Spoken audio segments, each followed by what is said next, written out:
Faktanya pula, orang utan pun masih harus berusaha hidup dan bertahan bahkan dalam kondisi memprihatinkan di rimbanya sendiri di Kalimantan. Ribuan orang utan kehilangan habitat dan sumber makanan. Tergerus aktivitas industri pertambangan serta perkebunan. Berikut sekelumit potretnya.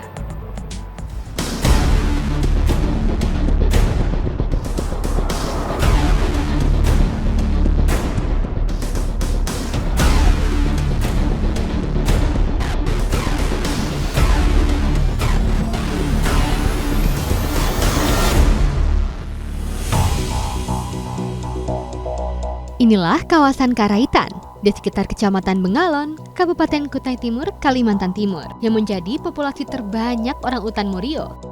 Landscape Karaitan adalah sebagian kecil dari tempat orang utan Morio hidup.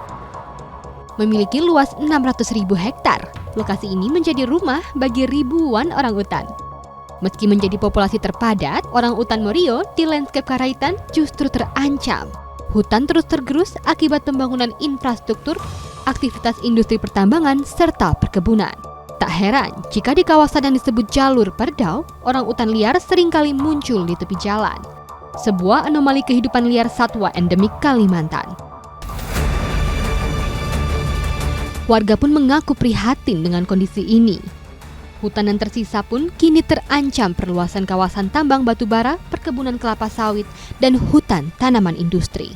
Iya, kalau daerah di sini, Bu, karena ini kan daerah kita di sini yang tidak, istilahnya yang masih ada kayu-kayunya itu di sepanjangan jalan ini kan tidak terlalu luas, Mbak. Paling sekitar 200 atau paling jauh sudah ada yang 500 meter. Jadi orang-orang hutan itu tempat makannya terutama sudah tidak ada. Jadi kadang-kadang dia mengharap makan itu dari orang lewat. Dia kadang-kadang rela duduk di pinggir jalan itu nunggu ada yang ngasih. Di Kecamatan Bengalon ini, kisah orang utan berjalan mencari makan adalah potret keseharian kehidupan satwa paling dilindungi ini.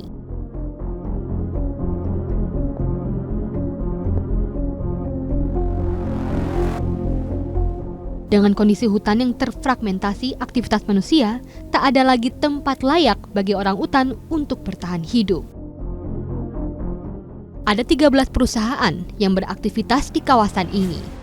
Satu perusahaan saja bisa miliki izin lahan pertambangan batu bara hingga seluas lebih dari 90.000 hektar. Ruang hidup yang terus menyempit seolah sengaja membiarkan orang utan hidup dalam penderitaan. Pohon-pohon dibabat membuat ekosistem tergusur. Di tempat ini, orang utan berjibaku bertahan hidup. Kondisinya tentu saja memprihatinkan.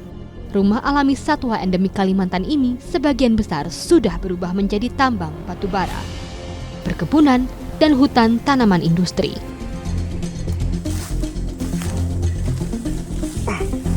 Seperti bayi mungil orang utan yang kami temukan ini, kurus dan kekurangan makanan. Orang utan punya daya jelajah tinggi dalam mencari makan. Namun, daya jelajah itu nyaris binasa dengan menyisakan sedikit tempat untuk hidup. Di beberapa bagian landscape Karaitan, dari jauh kita bisa melihat kehijauan. Namun itu bukan hutan, melainkan perkebunan kelapa sawit. Di landscape Karaitan ada 6 perusahaan perkebunan kelapa sawit, berdampingan langsung dengan 4 perusahaan tambang batu bara skala besar.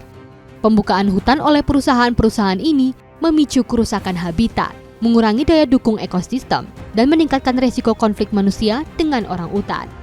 Bukan tidak mungkin, kepunahan orang utan tinggal menunggu waktu. Komitmen bersama dan edukasi masyarakat sangat krusial untuk memastikan kelestarian populasi orang utan yang kian rentan ini. Awaludin Jalil melaporkan.